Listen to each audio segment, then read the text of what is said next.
बिस्मिल्लाहिर्रहमानिर्रहीम, अस्सलाम वालेकुम। सबसे पहले आप लोग ये वीडियो देखें। और मैं हुकूमत पाकिस्तान से माजरत चाहता हूँ और सीएम साहिबा जिंदाबाद और पाक फौज जिंदाबाद, पाकिस्तान जिंदाबाद।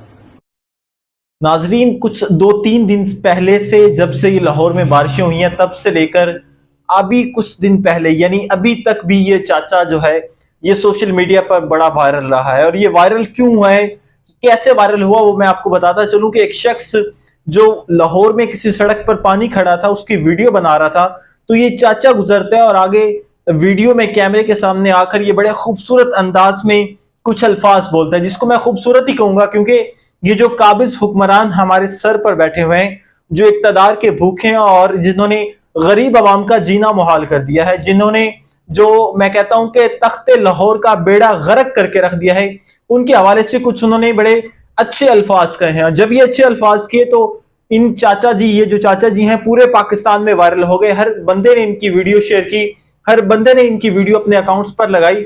और जैसे ही जनाब ऊपर वालों को पता चला कि जनाब इसने तो ये किया है, जब जैसी वीडियो वायरल हुई तो आज अभी कुछ 2 घंटे पहले इनकी एक और वीडियो सामने आई है, जिस पर आम आवाम जितने भी लोग हैं वो ऊपर लिख रहे हैं कि जी सॉफ्टवेयर अपडेट हो गया। सॉफ्टवेयर अपडेट जनाब इस चाचे का हो गया। अब आप मुझे ये बताएं कि सॉफ्टवेयर अपडेट करने के बाद क्या ये हुकूमत को आवाम की जानिब से शाबाश मिली है? क्या हुकूमत को लोगों ने ये कहा कि जनाब आप लोगों ने अच्छा किया है? बिल्कुल भी नहीं। हुकूमत को गालियां ही पड़ी हैं और गालियां ही पड़ती रहेंगी, क्योंकि ये हुकूमत, ये जो इक्तदार में लोग बैठे हैं, ये इसी हक के हैं।